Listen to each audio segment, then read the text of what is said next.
Hello everyone, welcome back.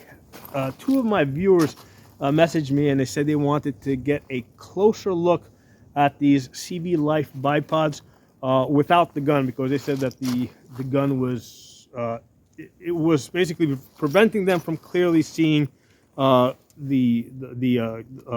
quick attach feature of this and some of the other features. So I said, yeah, sure, I'll be happy to do it for you guys. So I've got the FDE colored one, I think something like 3 months ago, and I was absolutely loving it. I did a review on this, but it's also appeared on lots of guns that a lot of times I'm just reviewing the guns or just giving instruction.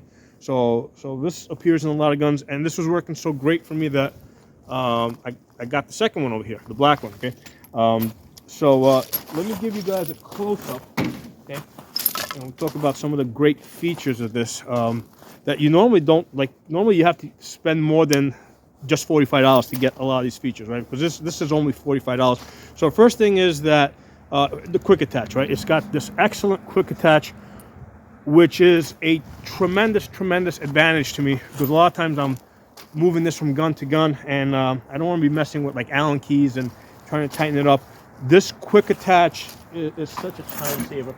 I got here a quad rail, it's just a rail, so you guys should be able to see it, right? And it just goes on like that, and then you just clamp it down, holds it in place, and then basically it swivels around like that. Now, if you want to stop it from swiveling, what you do is you just tighten this up, and that locks it into place, okay? And this also, you can loosen it up, and it will also swivel side to side like that. I'll talk about that more in a second.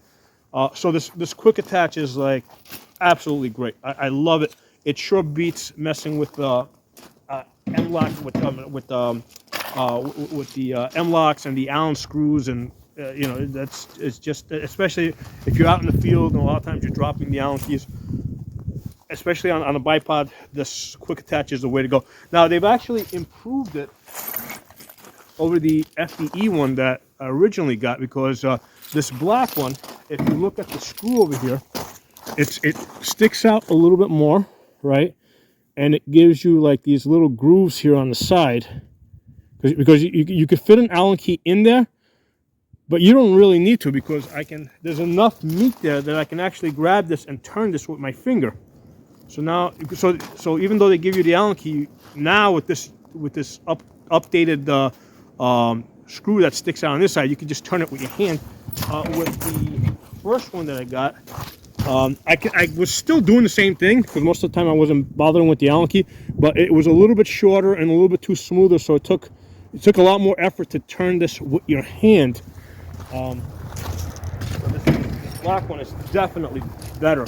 I mean, I'm assuming at this point that everything is shipping out with that type of a bolt, because that makes it so much easier to get this. Because sometimes the Picatinny rails, even though they're supposed to be kind of standard, sometimes they're not exactly the same. So that's perfect. That just clamps on there, and now swivel like this, it'll turn like that. You got a lot of flexibility.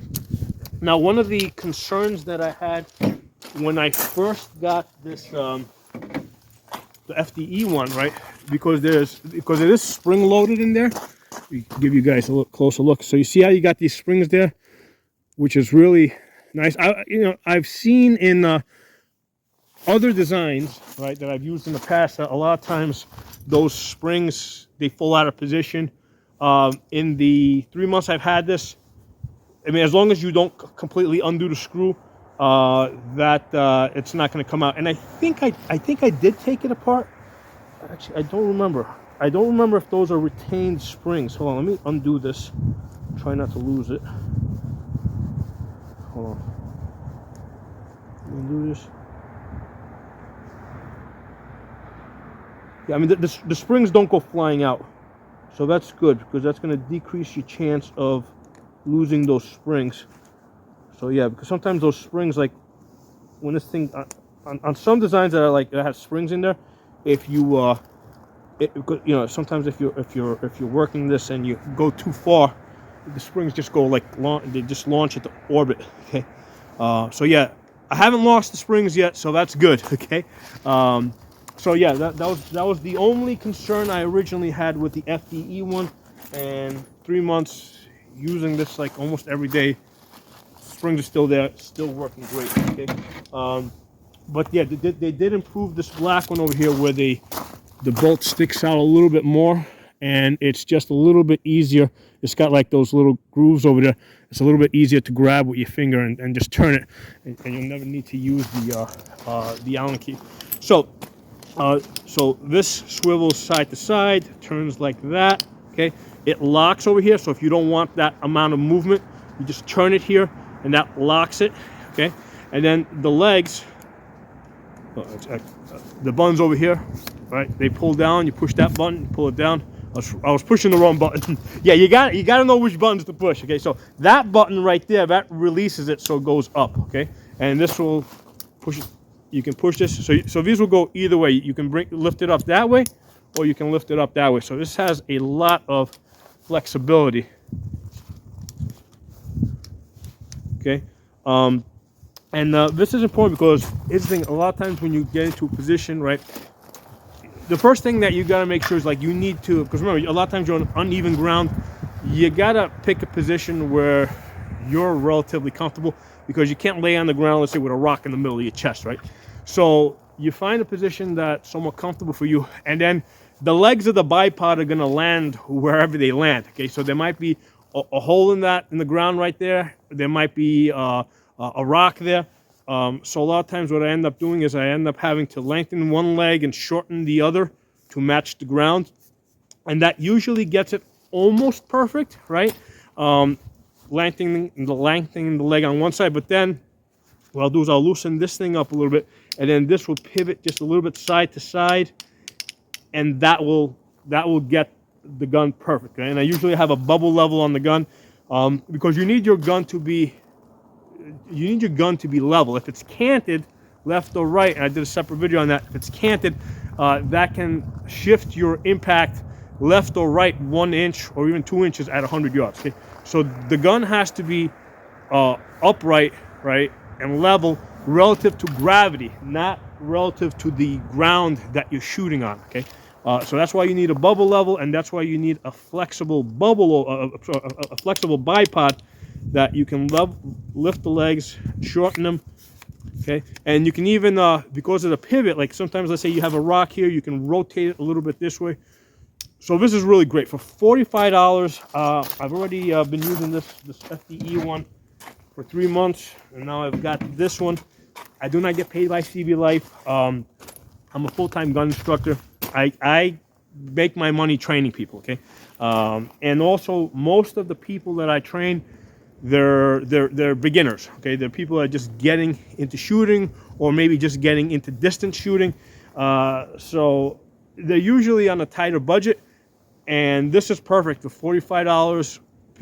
People I've been training, they were really liking this FDE one, and I think they're gonna like this the updated version with this screw that you can just grab with your hand and turn a lot easier. It's a lot easier to turn. I think they're gonna like this one even more. So I've had lots of people that have told me at the different gun ranges that I train them at that they liked it and they were going to order it. So yeah, I mean, don't just go by my recommendation. Go by recommendation of what other people who are beginners, because a lot of times you don't want to just hear recommendations from the so-called experts that shoot every day, because somebody like me, because I have so much experience, yeah, you can throw me on anything and I'll figure out how to use it, and I'll make it work for me. What's really important to me is what are beginners comfortable with, right? Because whatever's easiest for them to use and shoot is also going to be the easiest for somebody that's experienced to use under stress. Okay, so that's how I test that. That's how I test what works for experienced people best under stress, what works best for beginners doing something for the first time. Okay, so so far I've had lots of really good feedback on these bipods. I'm going to put a link below in the comments so you guys can check it out. $45, I don't think you can go wrong. And again, I use these things like almost every day. So, and I break things. Things that aren't good usually don't last very long in my hands. Okay, so so far so good. Thanks for watching. Drop some comments below. Talk to you all soon.